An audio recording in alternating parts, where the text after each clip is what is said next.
Good evening my dear student. आपका स्वागत है आपके अपने यूट्यूब चैनल मैथ्स विद। देखिए, जिस तरह का अभी आपको थ्री कंडीशन बताया गया था, अब उससे रिलेटेड ये क्वेश्चन एमसीक्यू एग्जाम में आता है।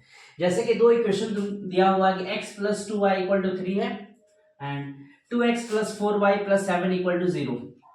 तो हम लोगों से पूछा जाएगा कि एग्जाम में कि ये कौन सा लाइन है, पैरेलल लाइंस होगा, इंटरसेक्टिंग लाइन है, या कोइंसिडेंट लाइन है, या नन ऑफ दीज।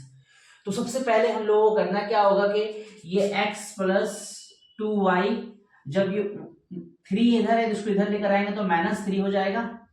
ये इक्वेशन 1 मान लेते हैं, ठीक है। और दूसरा ऑलरेडी यहाँ पे दिया हुआ 2x plus 4y plus 7 equal to 0। इस तरह का क्वेश्चन ऑब्जेक्टिव्स में आएगा। तो हम लोग को क्या करेंगे, पहले linear equation in two variable का स्टैंडर्ड इक्वेशन से कंपेयर करेंगे। तो जैसा कि इक्वेशन होता है a1x plus b1y plus c1 equal to 0 हो गया। दूसरा इक्वेशन ले लेते हैं a2x plus b2y plus c2 equal to 0। तो अब इन दोनों इक्वेशन को कंपेयर करेंगे तो यहाँ पे देखते हैं x x अगर कट जाता है तो यहाँ पर अगर कुछ नहीं है मतलब 1 है, यानी a1 का वैल्यू क्या आ गया 1, ठीक है। y y कट गया समझ लो, तो b1 का वैल्यू क्या आ गया 2, और यहाँ पर c1 का वैल्यू क्या है यहाँ पर -3, तो -3 लिख देते हैं, ठीक है। अब यहां से निकालते हैं a2 का वैल्यू आ जा रहा है यहाँ पे 2, और यहाँ पर b2 का वैल्यू आ जा रहा है 4, और c2 का वैल्यू आ जाता है 7। तो हम लोग पहले क्या निकालेंगे a1 बाय a2। तो अगर a1 बाय a2 अगर निकालते हैं तो a1 का वैल्यू 1 आया है और a2 का वैल्यू क्या आया है 2 आया है, ठीक है।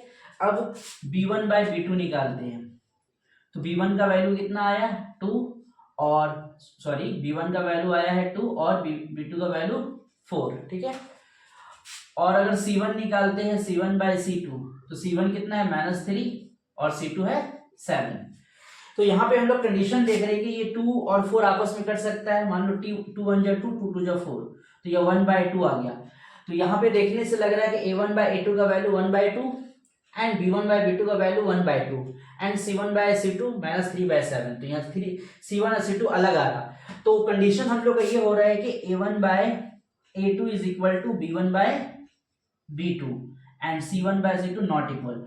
तो ये कंडीशन हम लोग जैसा कि पढ़े दूसरा नंबर पे, जब a1 बाय a2 और b1 बाय b2 इक्वल होता है और c1 बाय c2 अलग होता है, तो उस कंडीशन को हम लोग बोलते हैं पैरेलल लाइंस। तो हम लोग आंसर क्या हो जाएगा पैरेलल। पैरेलल लाइन का कैसा सॉल्यूशन होता है, नो सॉल्यूशन होता है, क्योंकि वो लाइन इंटरसेक्ट नहीं करता है। आई थिंक आप लोग को समझ में आ रहा होगा। इस तरह और भी क्वेश्चन अभी कराया जाएगा।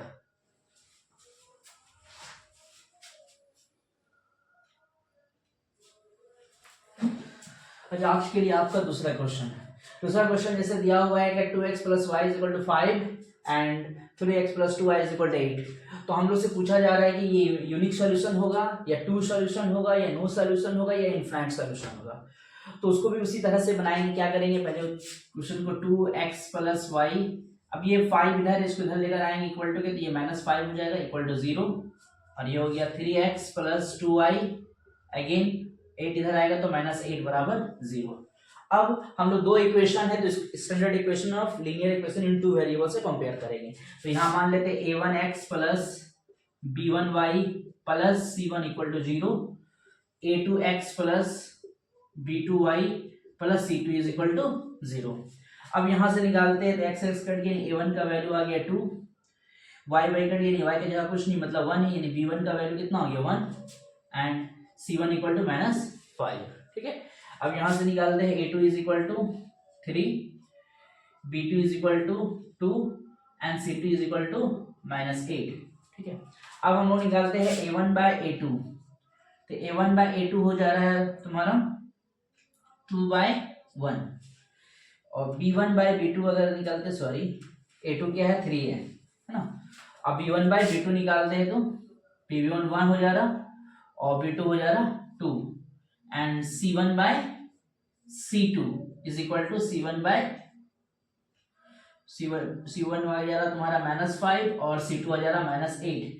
तो सबसे पहला क्या करेंगे, देखेंगे कि यहाँ a1 बाय a2 और b1 बाय b2 अगर निकालने से, तो यहाँ पे देख रहे ये दोनों क्या हुआ बराबर नहीं हो रहा। तो जब बराबर नहीं हो रहा तो हम लोग को यहीं पर समझ जाना है कि जब ये दोनों बराबर नहीं होता है तो कैसा होता है, इंटरसेक्टिंग लाइन होता है। और इंटरसेक्टिंग लाइन का कैसा सोल्यूशन होता है, यूनिक सोल्यूशन होता है। तो हम लोग ऑप्शन नंबर 1 हो गया। तो हम लोग लिख सकते हैं कि A1 by A2 is not equal to B1 by B2, so it has a unique solution and it is a intersecting line. तो आई थिंक आप लोग को समझ में आ रहा होगा। ये आज का हम लोग का क्लास यहीं तक खत्म होता है।